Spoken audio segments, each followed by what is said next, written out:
रावण के पूर्व के राक्षसों के विषय में। श्री राम का राज्य अयोध्या में स्थापित हो गया तो एक दिन समस्त ऋषि मुनि श्री रघुनाथ जी का अभिनंदन करने के लिए अयोध्यापुरी में आए। श्री रामचंद्र जी ने उन सब का यथोचित सत्कार किया। वार्तालाप करते हुए अगस्त्य मुनि कहने लगे, युद्ध में आपने जो रावण का संहार किया वो कोई बड़ी बात नहीं है, परंतु द्वंद्व युद्ध में लक्ष्मण के द्वारा इंद्रजित का वध सबसे अधिक आश्चर्य की बात है। ये मायावी राक्षस युद्ध में समस्त प्राणियों के लिए अवध्य था। उनकी बात सुनकर श्री रामचंद्र जी को बड़ा आश्चर्य हुआ। वे बोले, मुनिवर, रावण और कुंभकर्ण भी तो महान पराक्रमी थे। महोदर, प्रहस्त, विरूपाक्ष भी कम वीर न थे। फिर आप केवल इंद्रजित मेघनाथ की ही इतनी प्रशंसा क्यों करते हैं? इस पर अगस्त्य मुनि बोले, इस प्रश्न का उत्तर देने से पहले मैं तुम्हें रावण के जन्म, वर प्राप्ति आदि का विवरण सुनाता हूँ। ब्रह्मा जी के पुलस्त्य नामक पुत्र हुए थे जो उन्हीं के समान तेजस्वी और गुणवान थे। एक बार वे महागिरी पर तपस्या करने गए। वो स्थान अत्यंत रमणीक था, इसलिए ऋषियों, नागों, राजर्षियों आदि की कन्याएं वहां क्रीड़ा करने आती थी। उन कन्याओं की उपस्थिति के कारण उनकी तपस्या में विघ्न पड़ता था। उन्होंने उन्हें वहां आने से मना किया।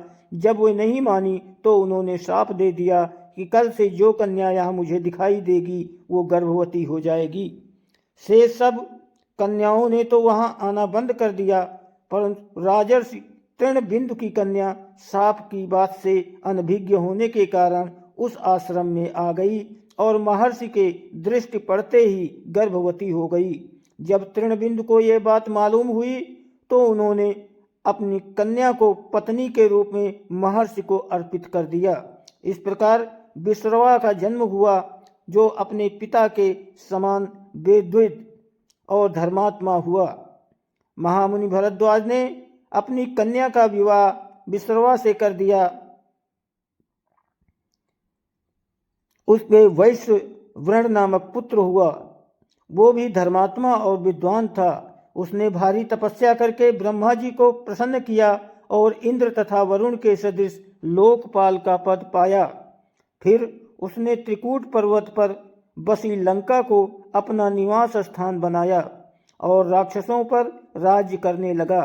श्री राम ने आश्चर्य से पूछा, तो क्या कुबेर और रावण से भी पहले लंका में मांसभक्षी राक्षस रहते थे?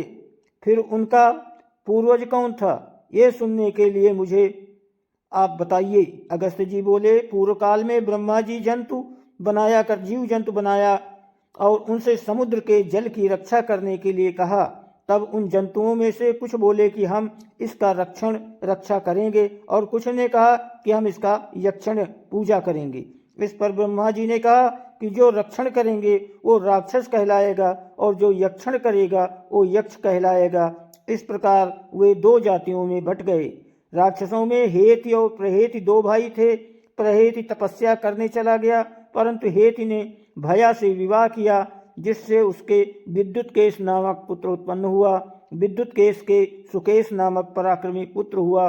सुकेश के माल्यवान, सुमाली और माली नामक 3 पुत्र हुए। तीनों ने ब्रह्मा जी की तपस्या करके ये वरदान प्राप्त किए कि हम लोगों का प्रेम अटूट हो और हमें कोई पराजित न कर सके। वर पाकर वे निर्भय हो गए और सुरों असुरों को सताने लगे।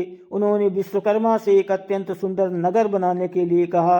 इस पर विश्वकर्मा ने उन्हें लंकापुरी का पता बताकर भेज दिया। वहां वे बड़े आनंद के साथ रहने लगे। माल्यवान के वज्रमुष्टि, विरूपाक्ष, दुर्मुख, सुप्तग्न, यज्ञकोप, मत्त और उन्मत्त नामक 7 पुत्र हुए। सुमाली के प्रहस्त, अकंपन, विकट, कालिका, मुख, धूम्राक्ष, दंड, सुपार्श, संघ्रादि, प्रधस एवं भारकर्ण नाम के 10 पुत्र हुए।